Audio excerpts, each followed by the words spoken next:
giant pandas eat lots of bamboo, but other bears have very different culinary preferences. This pleasant character has always loved the taste of honey, and according to this wildlife expert from Alaska's Department of Game and Fish, who was answering questions posed by 4th graders in Anchorage, the very same kinds of questions that I'm asking, bears do love honey and are attracted to beehives. They actually consume the bees and the larvae inside the beehive, which is a good source of protein. So maybe if you're looking to make some more gains in the gym, skip the shake and stick your head inside of one of these things. However, as the expert answering children's questions notes, bears eat more than just honey, which our surveillance state's proud network of doorbell and security cameras can attest to. Earlier this summer, a 3-legged bear broke into a home in Florida, made its way over to a fridge, and helped itself to 2 cans of White Claw. In August, also in Florida, this woman and her dog thought they were scaring away cats on her porch when they were instead greeted by a different bear, who is believed to have been rummaging around trash cans for food in the neighborhood. And recently, out in Connecticut,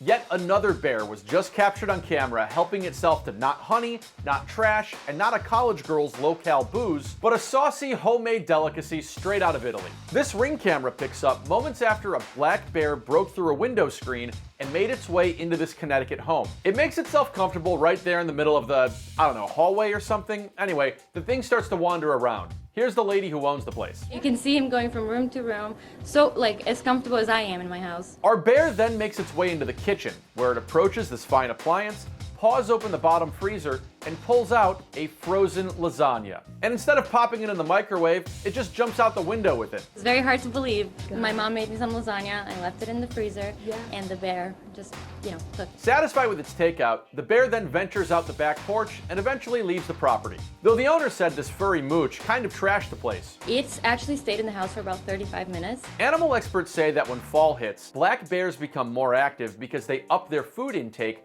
to help them survive the winter. As noted by another Alaska fish and wildlife expert answering another question from the public, which could be from an adult, not an 8-year-old, bears hibernate in the winter, and they don't need to eat or drink during that time, and also rarely urinate or defecate, or not at all. So if you're looking to the answer to that age-old question, does a bear in the woods? In January, apparently not. Anyway, wildlife types urge people who live near bear habitats to be bear aware. That means don't feed bears, take down bird feeders from the spring to the early winter, keep your trash in airtight containers, clean your barbecue, and don't leave pet food outside. Keep in mind though, even if you take all these precautions and a bear still manages to make its way into your home for $10 worth of Stouffer's frozen finest, your friends might still think that you're a liar. I've told the story a few times today and people are just like, I almost don't believe you, I have footage.